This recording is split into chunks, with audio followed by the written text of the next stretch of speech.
Hai hai hai. Assalamualaikum warahmatullahi wabarakatuh. Apa khabar rakan-rakan sekalian? Okey, hari ni saya nak share satu story um, berkenaan kejadian hari ini. Uh, Cerita dia, tadi saya pergi jumpa kawan saya. So sempatlah sembang-sembang. Sembang-sembang pun sejam lebih, kat 2 jam jugalah sembang-sembang itu. So ada sesuatu yang menarik yang saya nak share dengan anda semua hari ini, iaitu berkenaan dengan stuck. Okay, stuck. Stuck dalam hidup. Itu tajuk hari ini yang saya nak kongsikan. Kisah berkenaan dengan sahabat saya ni, yang beliau kongsikan dengan saya sebentar saja tadi. Hari ini baru dia share dengan saya. So mungkin ada yang um, juga mengalami masalah yang sama ataupun dalam fasa yang sama, iaitu fasa yang stuck dalam kehidupan ni. So dia di perantaraan, uh, apa nak buat selepas ni, dan ataupun dia tengah explore lah apa opportunity yang dia ada untuk dalam hidup dia. Okay? Adakah anda juga dalam masalah yang sama, iaitu stuck, especially dalam career? Mungkin sekarang ni dalam dunia pekerjaan anda ada certain level, duduk di certain position, tapi anda rasakan anda nak buat sesuatu yang lebih, ataupun anda nak explore something new, ataupun anda nak lakukan sesuatu yang berbeza. Okay? Adakah itu anda? So kalau ya, komen ya. Okay, so mungkin kita boleh discuss sama-sama berkenaan dengan pengajaran yang kita boleh ambil daripada kisah sahabat saya tadi. So kisah dia macam ni. Kawan saya ni, dia sekarang ni dia bekerja di salah satu syarikat lah, syarikat international company, tapi yang ada branch di Malaysia. So story dia ketika ini pada position manager, manager punya level. So selepas manager, of course akan go for senior manager lah. So kalau atas dia position senior manager lah. So in term of career advancement, kalau dia naik tu, dia berada pada position senior manager. Okay. So the thing is, bila dia lihat kepada, dia menjengah ataupun menjenguk ke position yang lebih atas tu, apa yang dia jumpa adalah sesuatu yang dia tak rasa happy. Okay. So in case dia dapat promotion dan dia naikkan pangkat kepada position yang lebih tinggi tersebut, the kind of life ataupun works yang akan dihadapi oleh beliau sekiranya dinaikkan pangkat adalah, pada beliau, pada pandangannya adalah macam it's not acceptable. Okay, so dia tak boleh absorb that kind of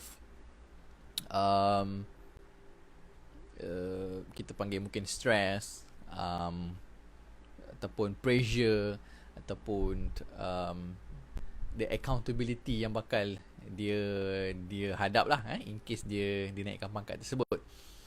So bila keadaan macam tu, dia start questioning lah. So dia dah masuk fasa yang tadi tu, stuck. So tajuk kita hari ni, stuck dalam hidup tu. So meaning dia, bagi dia, apa yang dia buat sekarang ni, mungkin satu, dia tak, it's not really dia punya passion lah. Bukan dia punya passionate pun, mungkin sebab kerja dapat gaji, so dia teruskan lah. Tapi looking ahead, sebab sekarang dia masih dalam 30s, umur 30-an. So along the way tu banyak lagi. So kalau diteruskan naik pangkat, menghadapi keadaan pekerjaan yang begitu, dalam keadaan pressure yang demikian. So bila dia fikir balik dan dia cuba analyse, bagi dia tak happy lah kalau having that kind of life. Okay. So tadi masa sembang-sembang, dia tanyalah, so dia nampak lah figure-figure dalam industri financial ni. Okay.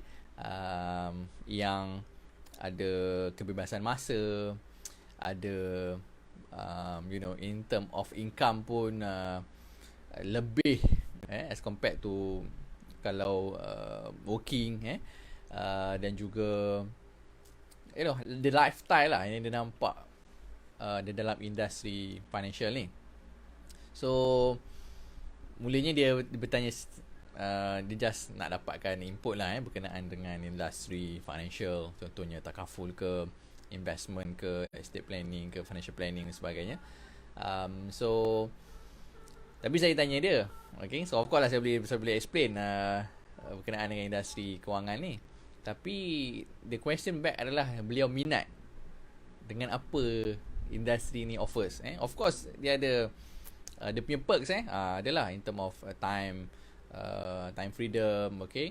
So dia punya income juga has no limits to how much you can earn. But again saya tanya dia,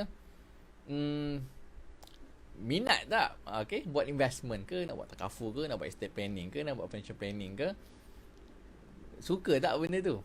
Okay, so dia punya background adalah I think dia dalam accountancy, macam tu, accountant lah, buat accountancy. So benda ni dia nak tak, ataupun passion tak? So dia kata jawapan dia tak.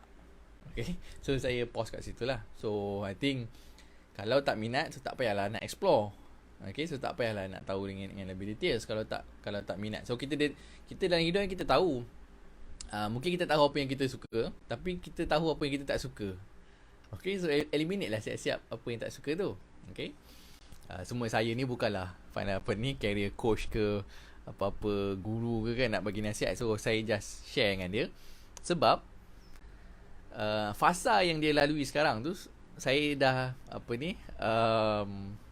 dah rasa few years back, masa saya di in the corporate world lah, dalam one of the MNC di Malaysia ni, company MNC di Malaysia. So saya rasa dah benda tu, dan sama juga betul tu saya dah buat projection, saya buat analisis, kita buatlah simulation in term of career growth ke, in term of income growth ke dan sebagainya.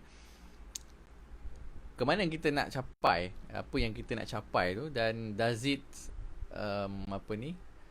kita rasa comfortable tak dengan pilihan tersebut. So itu yang saya lontarkan kepada beliau lah. Apa yang dia minat, dan juga apa yang dia nak sebenarnya. So dia senang sikit sebab dia tahu apa yang dia minat, apa yang dia suka, dan juga apa yang dia ada, talent dia. Okay, so mungkin setengah orang susah sikit nak jumpa dia punya talent tu, dia punya bakat tu, gift, yang gifted ni memang gifted lah. So in this case, untuk case dia ni senang sebab dia tahu talent dia kat mana. Okay, semudah. Dan juga saya rasa yes, that is his talent. Saya nampak benda tu sebab berkawan dengan dia agak lama. So saya nampak that is his talent. So saya cakap kat dia, sudah tahu apa talent yang dia ada, so why not try benda tu, cuba benda tu. Okay, so I think mungkin masalah kita semua, I think this is also was part of my obstacle dulu, challenges dulu, adalah kita takut untuk mencuba sesuatu yang baru. Okay, so kita fear untuk cuba sesuatu yang baru. So untuk kita keluar daripada comfort kita untuk try things yang tak biasa kita buat. Okay, memang first step tu akan menghadapi cabaran yang cabaran dari segi bentuk dalaman lah, untuk kita cuba.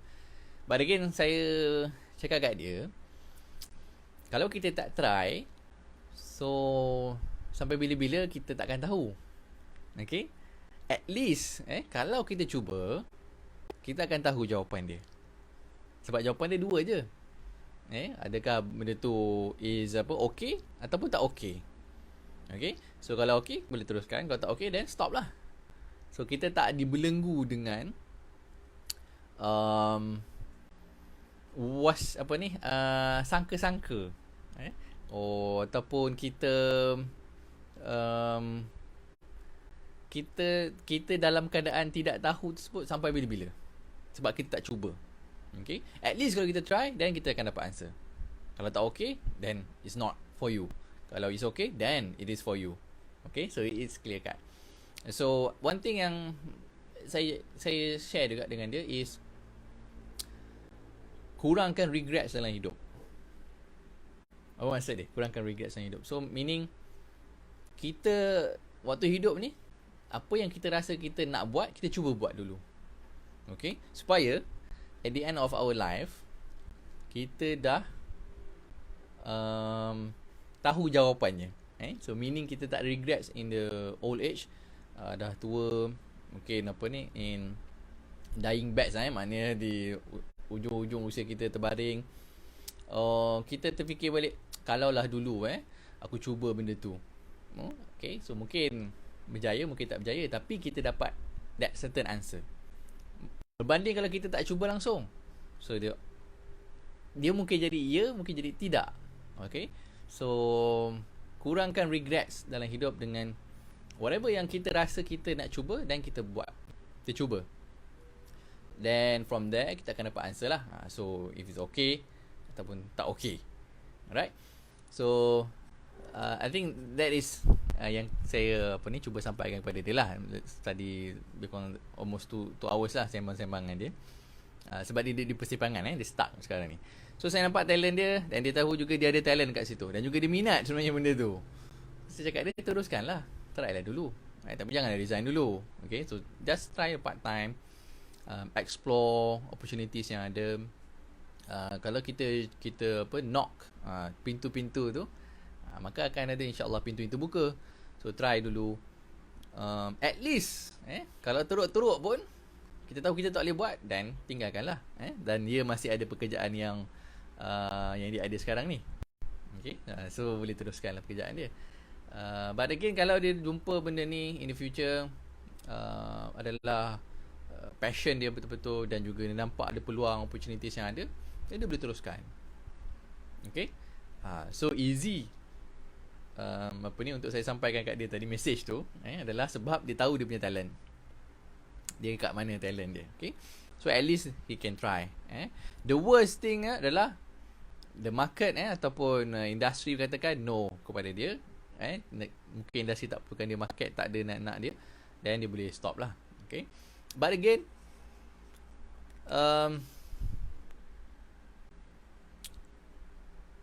cuba apa yang kita rasa kita minat, dan apa yang kita rasa kita nak buat.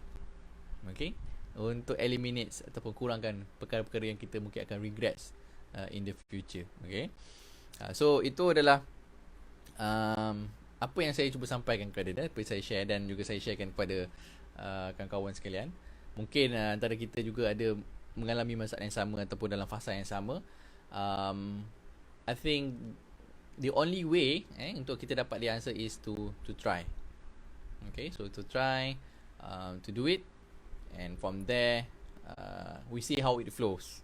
Okay, but kalau kita tak cuba, the answer is always no, dan juga is always going to hunt our nights. Tak boleh tidur malam, mungkin kalau dah tua mungkin mengganggu kita seumur hidup sebab kita tak cuba.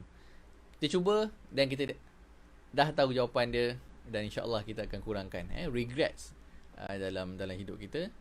At least kita dah cuba, dan juga kita dah explore benda tu. So mudah untuk dia, sebab saya kata buatlah part time dulu, weekend ke sebelah malam ke, yang tak ganggu kerja lah. So janganlah ganggu kerja pula. So dia cerita pasal industri kewangan, dia nampak nampak time freedom lah, income banyak dan sebagainya. Tapi dia tak minat. So don't chase benda yang orang lain buat. So buat benda yang disuka lah, sebab the money will come later. So passion, buat dulu apa yang kita passion. Of course ada challenges, struggles, ups and downs. But money tu dia akan comes kemudian. So do what you passionate. So dan daripada situ dia akan timbulnya keberanian, sebab benda kita minat. Ada kemahuan nak belajar dengan lebih details, lebih mendalam. So kita nak sebab benda yang kita minat ni, kita takkan ada perlukan orang untuk push kita. Kita yang akan volunteer buat sendiri. Kita akan cuba buat sendiri. Kita akan belajar, kita akan tanya orang, kita akan explore sana, explore sini, sebab benda tu kita minat. Okay, so sebab tu dia lebih mudah buat benda yang dia passionate tu. Okay, well, of course lah, jangan resign terus kan. Sebab buat dulu, cuba dulu, tengok macam mana markets, how the markets accept. Sebab kadang-kadang kita terlebih laju daripada markets. Market acceptance tu mungkin lambat. Mungkin lepas 5 tahun baru market tu ada banyak. Dia mula menerima apa benda kita, servis yang kita nak tawarkan tu, ataupun produk yang kita nak tawarkan tu. Ataupun mungkin timing, market acceptance ni adalah benda yang kita tak boleh nak jangka, dan juga kita tak boleh nak predict to be exact.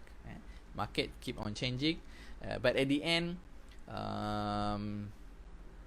market yang akan menentukan keadaan kita, ataupun pasaran kita, ataupun kita punya servis ataupun produk yang kita nak tawarkan tu. So end user adalah dia punya judge, ataupun decision making, sama ada kita worth it ataupun mereka perlukan kita ataupun tidak. But again, if we serve enough people, kita provide the service, kita, the more people that we serve, then the income will follow. So jangan fokus dekat income terlebih dahulu. Cari benda yang kita nak cuba tersebut, yang kita rasa, kalau aku buat ni okey tak, kalau aku buat ni okey tak, cuba je dulu. So kalau tak, then you already get the answer and move on lah. Cari benda lain pula, buat benda lain pula. Okay, so jangan awal-awal dah eliminate, tak nak buat, ataupun ragu-ragu lagi nak buat ke tak buat. So try, at least the worst thing adalah you get the answer is no. So market mungkin tak accept, benda ni tak diperlukan di pasaran, ataupun it just not for you. So that is the worst thing happen. You still have your work, pekerjaan dia, career dia, so dia boleh teruskan. Alright, so I think itu saja yang saya nak kongsikan hari ini berkenaan dengan kisah sahabat saya ni, stuck dalam hidup. Mungkin juga anda pernah mengalami, so anda boleh kongsikan di ruang komen bagaimana anda fasa tersebut, anda start kat certain level, kemudian anda nak teruskan ataupun tidak, ataupun apakah yang tindakan yang anda ambil. Anda boleh share kan, mungkin ada orang lain yang mengalami masalah yang sama, dan hopefully so mereka juga mendapat at least guides ataupun pandangan apa yang nak dibuat selepas ini, ataupun yalah, sometimes kita perlukan nasihat, kita perlu bila jumpa kawan-kawan, kita nak minta pandangan dan sebagainya. Okay, so boleh komen apa experience anda sebelum ni, yang waktu anda stuck dalam hidup tu. So apa tindakan anda, apa challenges yang anda hadapi, dan how it goes selepas tindakan tu, apa yang berlaku. Okay, so mungkin boleh kongsikan di ruang komen nanti. Dan juga mungkin kepada anda yang stuck dalam hidup sekarang ni tapi berminat untuk membina career di dalam bidang financial, kita akan adakan sesi BYC, Build Your Career dalam bidang financial. Ini untuk anda yang hanya minat. Okay, so yang tak minat, dah tahu tak minat, so jangan datang lah. So kepada anda yang berminat, boleh daftar untuk kita punya sesi career, Build Your Career pada bulan Ogos ni, untuk tahu dengan lebih lanjut apakah peluang ataupun potensi yang ada di dalam career kewangan ni. Anda boleh daftar, anda boleh PM saya, nanti saya berikan link untuk anda daftar. Untuk tahu lebih lanjut berkaitan dengan mungkin industri takaful, ataupun industri investment, ataupun industri financial planning, financial advisor dan sebagainya, anda boleh join insyaAllah sesi BYC kita pada bulan Ogos ni insyaAllah. Anda boleh PM saya untuk maklumat lanjut. Okay, so kita insyaAllah jumpa lagi di dalam sesi yang ataupun video yang akan datang. Sekiranya anda mendapat sesuatu daripada sesi ni, kongsikan. Please share this video kepada rakan anda. Mungkin ada antara mereka yang sangat-sangat memerlukan guides ataupun panduan, ataupun mungkin sedikit spark untuk mereka meneruskan kehidupan ataupun karier mereka. Sehingga kita berjumpa lagi, saya akhiri dengan Assalamualaikum warahmatullahi wabarakatuh.